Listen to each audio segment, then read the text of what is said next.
오늘 제가 발표할 연구는 리니어 모션 가이드라는 부품에서 불량을 진단하기 위한 설명 가능한 CNN 모델을 제안하는 연구입니다.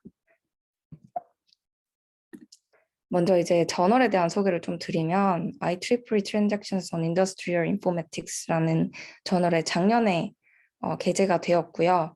IEEE Transaction을 알아봤더니 저희 분야에서도 상당히 높은 어떤 지위를 가진 그런 저널이라서 저도 언젠가 좀 내보고 싶다 이런 생각을 좀 했습니다.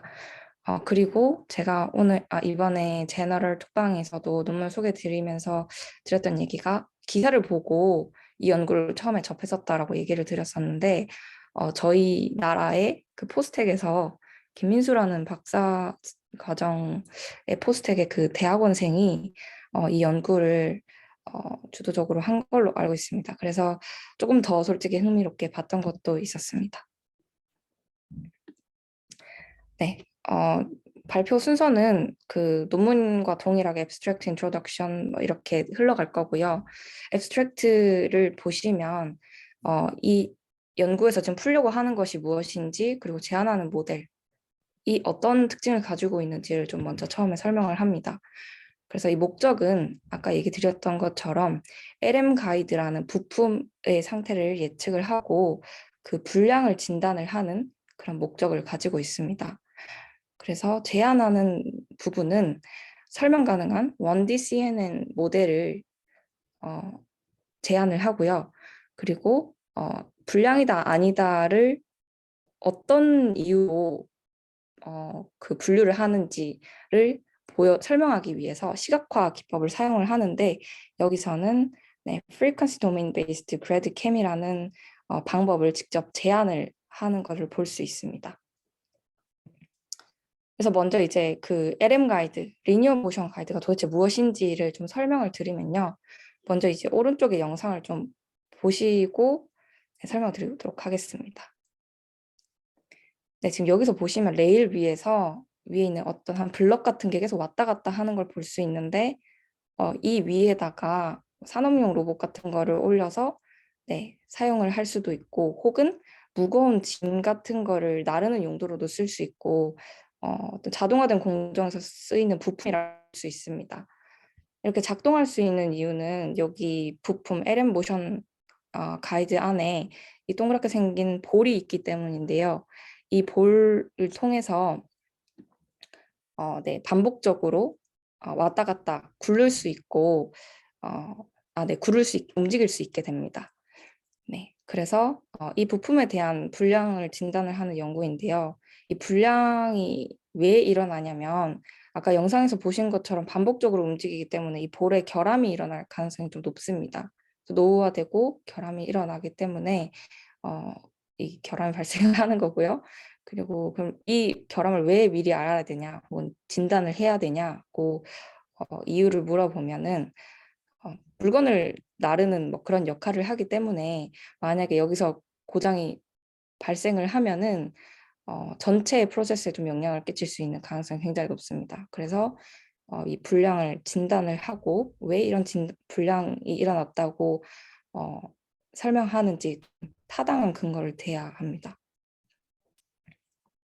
그래서 이전에 이 LM 가이드에 불량을 진단하기 위해서 접근했던 방법들이 있는데요. 그래서 모델이랑 시그널 베이스드 이렇게 있고 또 데이터 베이스드 이렇게 있는데 모델과 시그널 베이스드 같은 경우에는 수직적 인 모델로 불량을 진단을 했습니다. 네, 수식을 짜서 그 불량이다 아니다를 계산을 하는 그런 방식인데요. 근데 이렇게 할 경우에는 어떤 다양한 변수들, 노이즈가 입력이 될 수도 있고 또 뭐 다른 문제들 때문에 변동 사항이 많아서 수식을 잘 짜서 계산을 한다고 해도 이게 불량인지 아닌지 잘 진단을 못할 가능성이 좀 높습니다. 되게 잘 작동하지 않기 때문에 그 뒤에 일어난 연구가 데이터 기반의 불량 진단 연구입니다. 그래서 좀 전에 설명드렸던 수식을 가지고 불량을 진단한 연구보다는 훨씬 더 일반화된 좋은 성능을 보인다고 얘기를 하고요. 네, 그래서 기존에 사용됐던 어떤 모델들은 K-Nearest Neighbor, PCA, 뉴럴 네트워크, 퍼지 로직, 서포트 벡터 머신, 그리고 딥러닝 기반의 모델들도 많이 사용이 되었는데요. 그 이유는 네, 공정이 좀 많이 스마트화되면서 데이터 수집이 굉장히 수월해져서 딥러닝 기반의 모델이 많이 적용이 되었다고 얘기를 하면서 이 문제를 해결하기 위해 멀티레이어 퍼셉트론, 스파르트 딥 스태킹 네트워크, 스택 퀄리티 드리븐 오토 인코더, 딥 빌리프 네트워크, LSTM, CNN 같은 딥러닝 모델들도 많이 적용이 훨씬 더 나은 성능을 보였다고 합니다. 근데 이제 이런 딥러닝 모델 같은 경우에는 네, 해석하기 어려운 문제점들이 있습니다. 저희가 소위 딥러닝 모델을 블랙박스 모델이다. 왜냐하면 그 안에서 어떤 계산이 일어나는지 모르기 때문에 저희 이해를 할 수 없다, 알 수 없다. 그래서 블랙박스 모델이다 이렇게 설명을 하는데요. 네, 이런 설명 불가능한 부분들 때문에 어떤 좀 단점이 있습니다. 네, 그래서 이런 딥러닝 모델들을 설명하기 위한 연구도 또 활발하게 진행이 되고 있는데 바로 이제 딥러닝 로부터 학습된 네트워크를 설명하기 위한 어떤 연구라고 할 수 있는 Explainable AI, 네, XAI라고 불리는 이런 연구 분야입니다. 이번 페이퍼에서는 XAI 분야 중에서도 모델의 그 네트워크를 직접 꺼내서 시각화해서 보는, 그래서 뭐가 불량이다 아니다를 뚜렷하게 이제 마킹을 해주는 어떤 그런 방법론으로 접근을 해서 비주얼라이제이션이라는 어떤 XAI의 이런 일부분을 한 분야를 이제 선택을 해서 보여주고요. 그래서 설명드린 것처럼 불량이냐 아니냐를 구분짓는 어떤 그 기준을 네, 보여주는 역할을 하게 됩니다. 그리고 이 비주얼라이제이션에서도 또 다양한 비주얼라이제이션 방법이 있지만 백프로파게이션 기반의 비주얼라이제이션이라고 해서 그 아웃풋이 이전 레이어로 백프로파게이션을 하는데 그때 미치는 어떤 영향들을 기반으로 네, 불량이다 아니다를 진단을 하는 이유를 좀 설명을 하게 됩니다. 이렇게 데이터에다가 익스플레너블한 어떤 것을 좀 적용을 하기 위해선 데이터의 특성을 당연히 알아야 하는데요.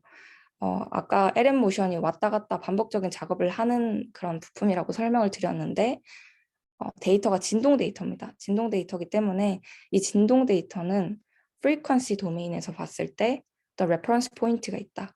반복적인 작업을 하기 때문에 왔다 갔다 하는 어떤 그런 패턴이 명확하게 있고 또 이제 불량이다 아니다라고 판별할 수 있는 그런 어떤 레퍼런스 포인트가 있다 이렇게 얘기를 합니다.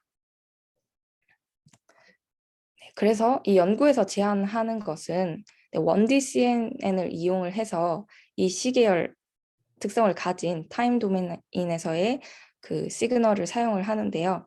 이 1D CNN을 뭐 다른 모델을 어떤 뭐 머신러닝이나 다른 뭐 수학적인 기반의 방법론들을 사용하지 않고 이 1D CNN을 사용하는 이유는 CNN 자체가 어떤 필터링 역할을 해주기 때문에 어떤 큰 변형 없이 즉각적으로 이 로우한 형태로 날것의 형태로 데이터를 넣어줄 수 있기 때문에 CNN을 선택을 했습니다. 근데 이제 이 CNN이 들어가는 인풋의 형태가 시간 기반으로 타임 도메인으로 학습이 되기 때문에 시각화를 하는 것이 어렵습니다. 제가 뭐 계속 타임 도메인이다, 뭐 프리퀀시 도메인이다 이제 설명을 드렸는데요. 타임 도메인과 프리퀀시 도메인에 대해서 설명을 좀 드리면 이제 원래 이렇게 왼쪽에 파란색 선으로 생긴 그 시간 기반의 데이터들이 로깅이 있으면 이런 걸 이제 프리에 트랜스폼 같은 변형을 통해서 주파수 영역 네, 바라보게 됩니다. 보통 이런 시그널 데이터 같은 경우에는 사인 함수, 코사인 함수들이 중첩된 여러 개의 주파수를 가진 그 진동 정보들이 합쳐진 형태인데요. 이것을 이제 분해하듯이 다른 측면에서 바라볼 수 있게 하는 게 프리에 트랜스폼이고요. 이거를 프리퀀시를 X축으로 바꿔서 그리고 Y축은 동일하게 앰플리튜드 그 크기로 바라보는 것이 이제 프리 트랜스폼으로 가능한 것이고 이제 기존의 데이터가 타임 도메인이었다고 하면 이런 트랜스폼을 통해서 프리퀀시 도메인으로 바라볼 수 있게 됩니다. 먼저 이렇게 설명을 드린 이유는 이제 모델은 타임 도메인으로 학습이 됩니다. 근데 시각화를 해서 이게 어떤 이유 때문에 불량이다라고 설명을 하기 위해서는 이제 아까 데이터의 특성상 또 프리퀀시 도메인에서 어떤 레퍼런스 포인트가 있다 이렇게 얘기를 드렸는데 네, 그렇게 하기 위해서 이 타임 도메인으로 학습된 모델을 프리퀀시 도메인에서 설명을 하게 됩니다. 그래서 여기서 제안하는 연구도 프리퀀시 도메인 기반의 그래드캠, 그레디언트 클래스 액티베이션 맵이라는 뜻이고요. 그래서 또 설명을 드리도록 하겠습니다. 오른쪽에서 계속 움직이는 영상은 타임 도메인에서 어떻게 프리퀀시 도메인으로 프리 트랜스폼을 통해서 바뀌는지를 보여드리고 있습니다. 네, 그래서 이제 이 연구에서 많은 것들을 제안하고 있지만 어떤 근간이 되는 베이스라인이 되는 어떤 그 기초 지식들을 먼저 좀 보면요.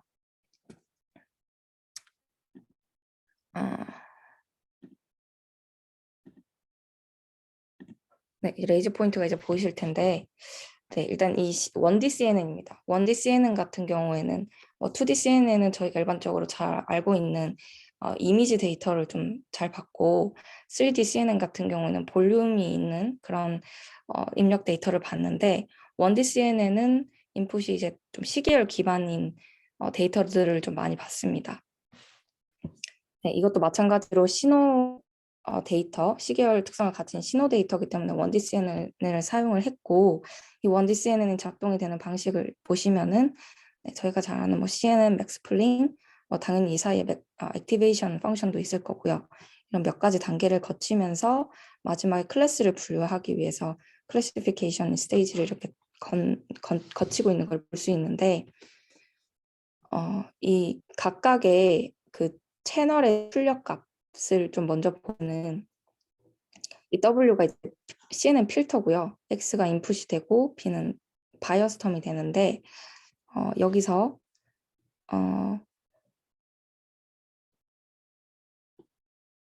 네, 지금 여기가 출력 결과고 이쪽이 지금 인풋의 결과라고 하면은 이 인풋이 가지고 있는 이 채널의 수 사이즈 그 깊이만큼의 필터를 CNN이 가지게 되고 또 필터의 개수가 또 출력되는 채널의 수가 되게 되는데 이제 그걸 지금 설명을 한 겁니다. 그래서 이 M이 또 가지는 거는 커널 사이즈가 되고요. 그래서 여기서 예를 들어 커널 사이즈 M만큼 스몰 M만큼 그리고 또 깊이는 4만큼의 채널을 차례대로 옮기고 슬라이딩을 하고 또 그 채널의 개수가 총 K개, 8개가 된다면은 이제 그 채널별로 출력되는 채널별로 이제 계산을 한다라는 의미이고요. 네, 여기선 뭐 맥스플린 같은 수식은 들어가지 않고 CNN과 액티베이션 펑션만 좀 이제 들어가서 설명을 하게 됩니다.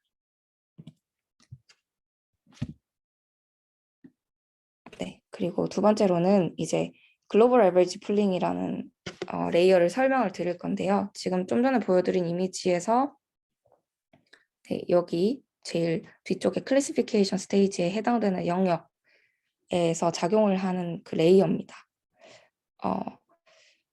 사실 이 GAP는 GAP라고 부르겠습니다. GAP는 Fully Connected Layer의 그 단점을 좀 보완하기 위해서 제안한 연구인데요. Fully Connected Layer가 마지막에 그 분류 출력 단계에서 좀 많이 사용이 되는데 그렇게 될 경우 이렇게 Fully Connected Layer를 거치게 될 경우에는 계산해야 할 파라미터들이 너무 많고 또 그 위치 정보를 손실하기 때문에 이 GAP 레이어를 사용을 해서 위치 정보를 좀 살리고 또 파라미터 개수를 좀 줄이는 그런 역할을 하게 됩니다. 글로벌 에버리지 풀링이 도대체 뭐냐면 이렇게 3개의 채널이 있을 때 이 채널별로 하나씩 그 평균을 낸 값을 뽑아서 하나의 1D 매트릭스로 만들어주는 그런 역할을 합니다. 이 GAP가 지금 여기서는 뭐 Fully Connected Layer 대신 쓰였다 이런 건 아니고요. 기존에 이제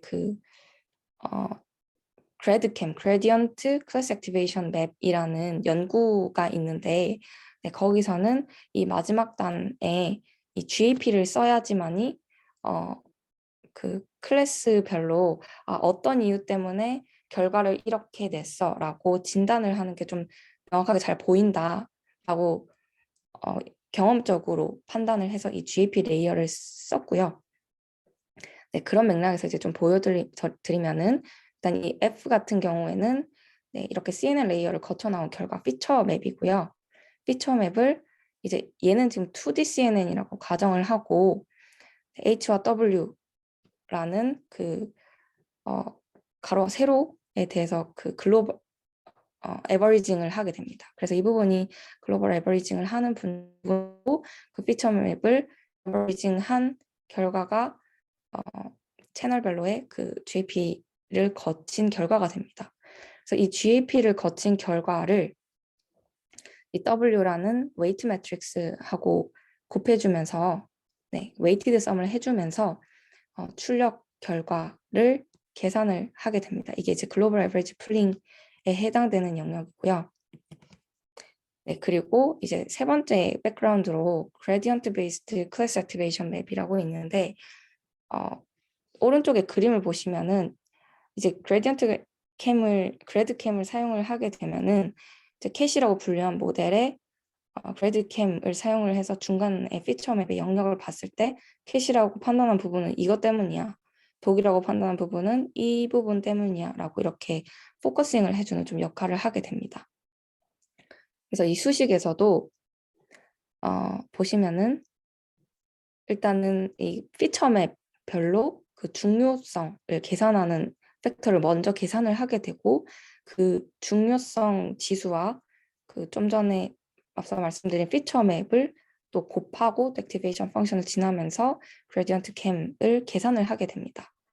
그래서 제가 이 연구가 그레디언트 기반의 클래스 액티베이션 맵이다라고 얘기도 드렸고 좀 전에 백프로파게이션 베이스드 비주얼라이제이션 방법이다라고 얘기를 했는데요.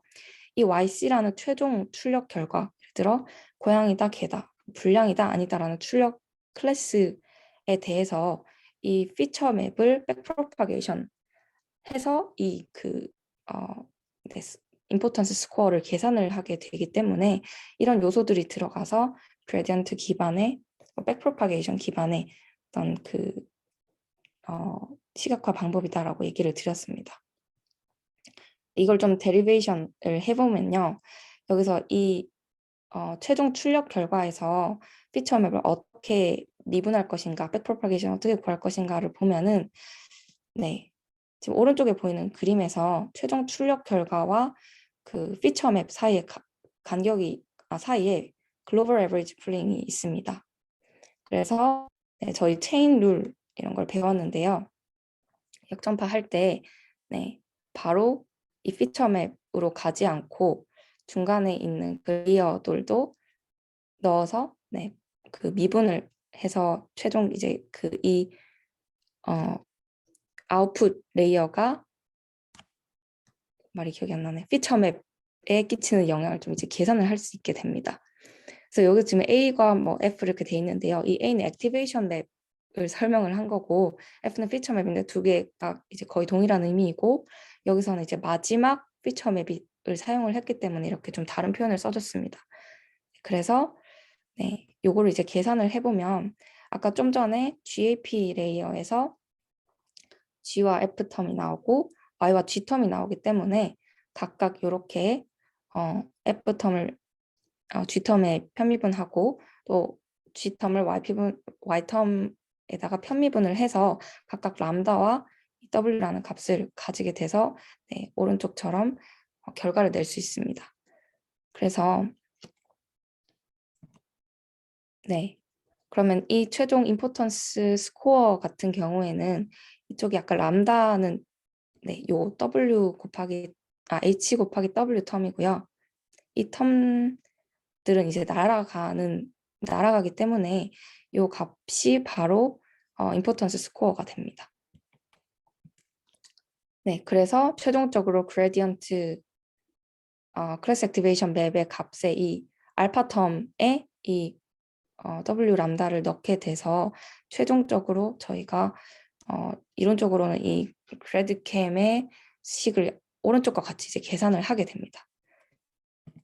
네, 여기까지 그 어떤 기본 지식이었고요.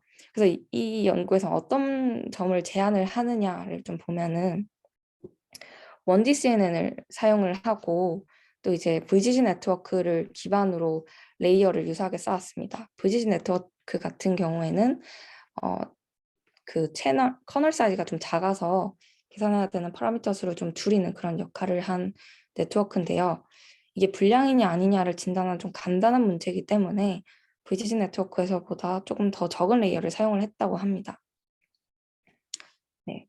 그래서 이제 여기서는 어떤 다양성을 주었냐 하면 이 컨볼루션 레이어 사이에는 이제 컨볼루션 다음에 액티베이션 그다음에 뭐 맥스플링이나 에버리지 풀링 같은 풀링 레이어가 들어가게 되는데 여기서는 중간중간에 들어가는 풀링 레이어를 완전히 제거를 하게 됩니다.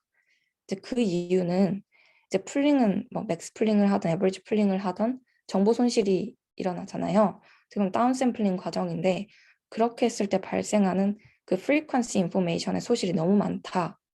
그런 이유로 중간중간 들어가는 풀링 레이어를 제거를 했습니다.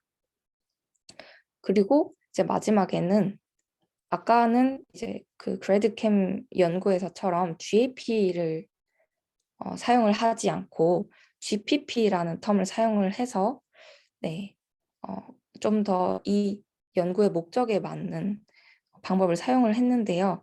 GPP 텀에 대해서는 뒤에서 조금 다시 설명을 드리도록 하겠습니다.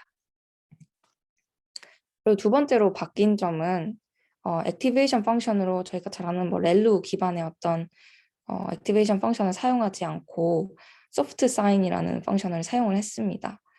이제 그 이유는 렐루 기반 액티베이션 펑션은 이제 네, 여기 지금 초록색 부분으로 렐루 기반의 렐루 엘루 그리고 뭐 리키렐루 이렇게 지금 표시를 해두었는데 마이너스에 해당되는 영역을 이제 0으로 통과시켜 버리는 0으로 만들어 버리는 그런 이제 액티베이션 펑션인데 이것도 마찬가지로 프리퀀시 도메인에서는 프리퀀시 데이터에서는 이 네거티브 밸류를 0으로 만들어 버리는 것이 좀 안 좋다고 얘기를 합니다.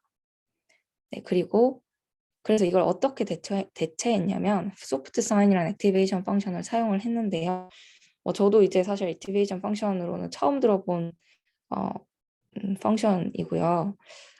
생긴 걸 보면은 네, 탄젠트 하이퍼볼릭 액티베이션 펑션은 굉장히 유사하게 생겼는데 차별점이라고 하면은 지금 여기서 보이는 파란색 선이 탄젠트 하이퍼볼릭 액티베이션인데 네, 얘는 이제 양으로 갈수록 그리고 음으로 갈수록 1과 마이너스 1에 완전히 세츄레이트 해버리는 그런 특성을 가지고 있습니다.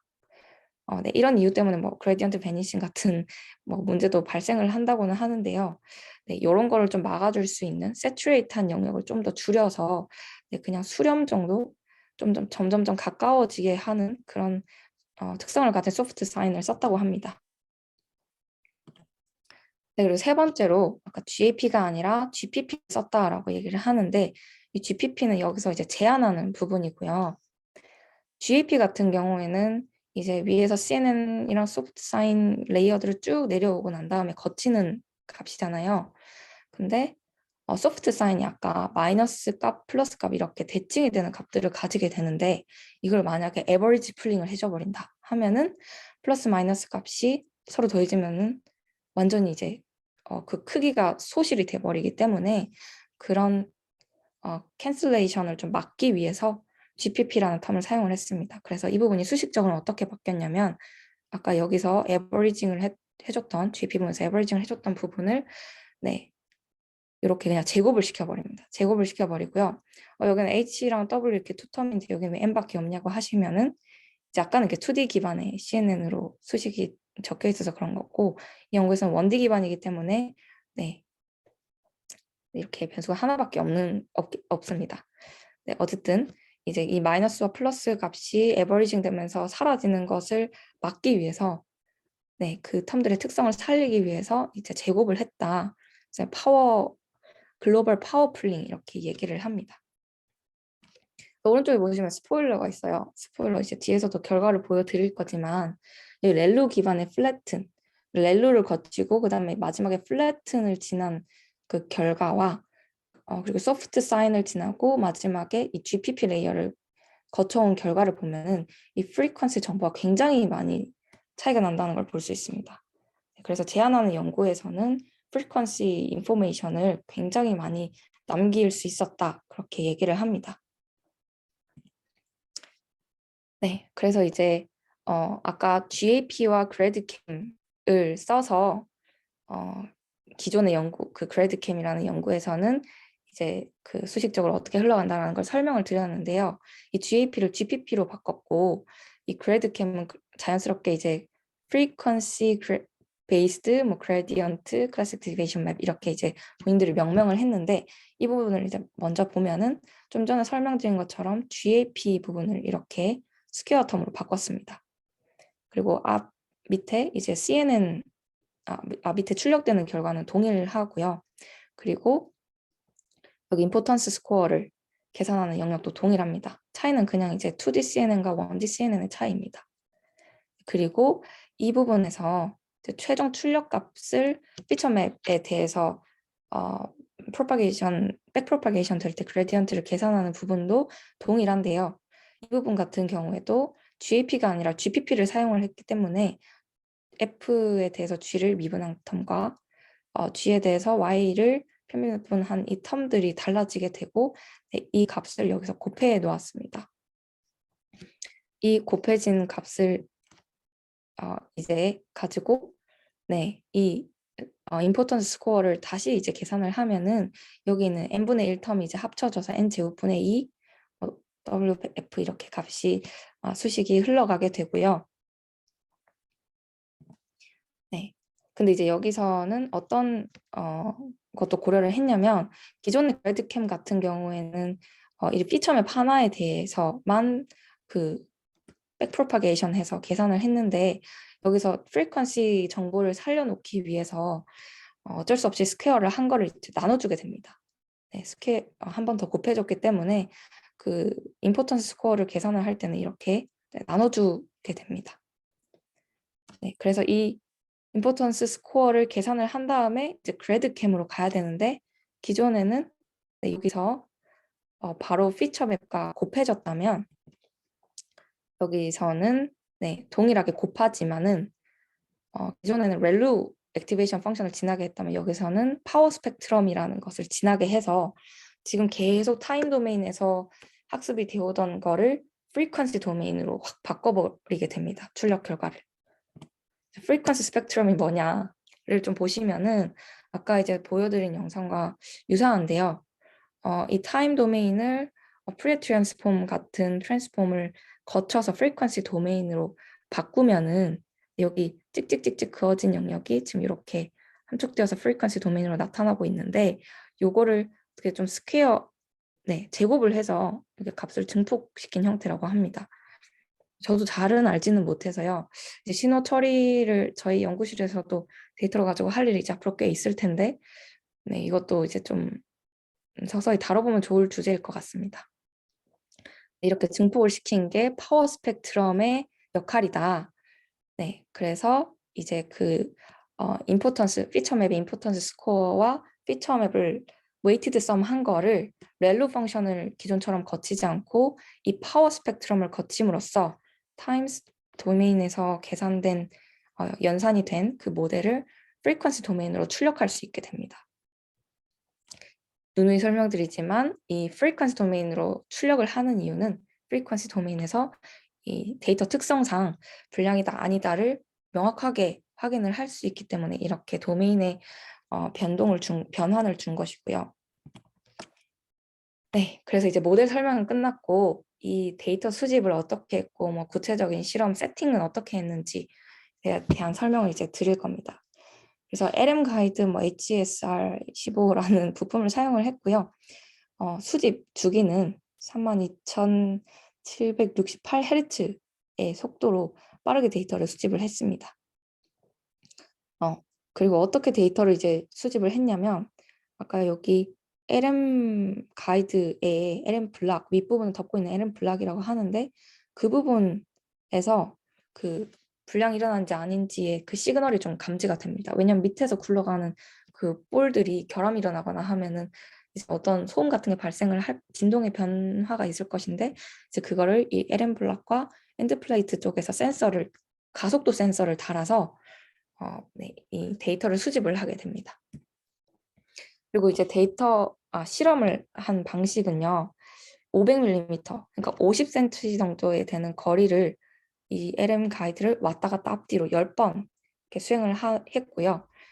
위에 올려두는 무게, 그리고 속도를 이렇게 3가지씩 해서 3x3 총 9가지 세팅으로 10번씩 데이터를 수집을 했다고 합니다. 네. 그리고 뭐 여기서는 안티 얼라이징 필터라고 해서 이제 계단식 모양의 어떤 그 시그널을 좀 이제 깎아주는 좀 전처리해주는 필터고요. 그래서 영역대는 0에서 2048Hz 영역대의 그 프리퀀시만 사용을 했다고 합니다. 네, 그리고 이제 이게 시계열 데이터,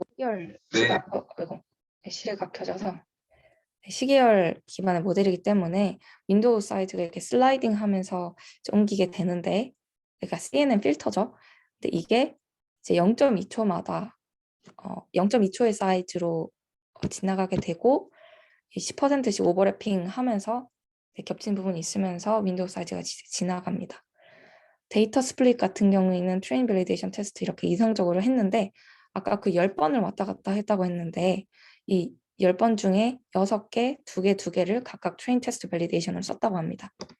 그리고 노멀인 케이스, 폴트인 케이스 데이터를 1대1로 또 수집을 했다 하고 제가 여기서는 또 안 적어놨지만 그 속도도 3가지로 실험을 했다고 했는데 그것도 마찬가지로 1대1대1로 데이터를 이제 수집을 했다고 합니다. 중간에 들어가는 하이퍼 파라미터로는 아담 옵티마이저, 러닝 레이트는 0.001 정도로 줬고요. 출력 결과는 총 5번을 학습을 시켜서 나타난 그 결과를 95% 컨피던스 인터벌로 어큐러시를 냈습니다. 네, 아까 GPP 그리고 소프트 사인이라는 어떤 그 변화를 줘서 출력을 했는데 본인들이 제안한 게 이제 얼마나 좋은 거냐 이제 이 결과에서 보여주고 있습니다. 그래서 사실 렐루 액티베이션 썼을 때 그리고 소프트 사인 액티베이션 펑션 썼을 때 이렇게 2가지가 있고 또 레이어를 마지막에 플래튼을 썼냐 GPP 썼냐 그 차이가 있는데 사실 이 오른쪽에서도 이제 속도가 보이지만 렐루와 플래튼 조합이 가장 빠르긴 합니다. 가장 빠르긴 하지만은 네, 상당히 계산해야 될 그 파라미터의 수가 정말 많습니다. 그래서 이에 상응하는 속도와 그리고 또 정확도도 가장 높은데 이 제한하는 소프트 사인과 GPP 레이어를 썼을 때는 상당히 적은 수의 파라미터를 계산을 할 수 있게 된다. 아무래도 이제 플랭 레이어 덕분이겠죠. 1000배 가량 적은 파라미터를 계산을 함으로써 연산량을 확실히 줄였고 그리고 아까 GPP 레이어를 사용함으로써 이제 이 프리퀀시 도메인에서도 굉장히 많은 정보를 유지할 수 있었다라는 것을 또 보여줬습니다. 네, 마지막 장입니다. 그래서 그러면은 여기서 어떤 영역을 보고 불량이다 아니다를 판별을 하는가를 보시면요. 일단은 먼저 기존의 수식 기반으로 불량이다 아니다를 그 계산을 하는 텀이 볼 패스 프리퀀시 블럭이라는 이 텀인데요. V는 블러킹 무빙, 그러니까 이 LM 가이드가 빠르게 움직이는 속도고 그거를 볼 밑에 굴러가는 공의 그 지름으로 나눈 이 BPFB 값을 불량이다 아니다를 판별하는 그런 텀으로 사용을 한다고 해요. 네, 그래서 이 텀을 봤을 때 이제 수식적으로 어떤 이 노말인 케이스와 폴트인 케이스일 때 그 차이가 좀 미미하다라는 얘기를 합니다. 30, 45, 60Hz 그리고 뭐 100, 300, 500mm per sec라는 빠른 속도로 이제 그 데이터를 수집했을 때 이 주파수 영역대에서의 차이를 좀 크게 볼 수 없다. 네, 그런 얘기를 하고 있고요. 근데 이에 반해 이 제안하는 연구에서는 이 빨간색, 네, 이 부분 먼저 보겠습니다. 노말인 케이스와 폴트인 케이스를 봤을 때 확실하게 이제 100에서 400인 영역대에 이 폴트 케이스에서의 그 주파수가 확연하게 좀 많이 나타나는 걸 볼 수 있습니다. 네. 네, 밑에 것도 동일한 내용이고요. 그리고 이제 여기서 이 비교해서 보여드리는 내용은 이 FGCAM이라는 제안하는 모델을 열어봤을 때랑 그냥 로우한 인풋을 그냥 꺼내봤을 때의 그 차이를 좀 보자면 이 폴트 케이스일 때 그 FGCAM의 결과는 이 100에서 500 사이, 400 사이에 굉장히 그 명확한 그 주파수의 표시가 난다. 이렇게 얘기를 지금 하고 있는 겁니다. 그래서 그냥 인풋만 사용을 했을 땐 특성이 없었지만 이 FGCAM을 거치고 FGCAM을 통해서 비주얼라이징 해봤더니 이 영역대에서 명확하게 불량이라는 것을 확인을 할 수 있었다라고 얘기를 합니다. 네, 이상입니다.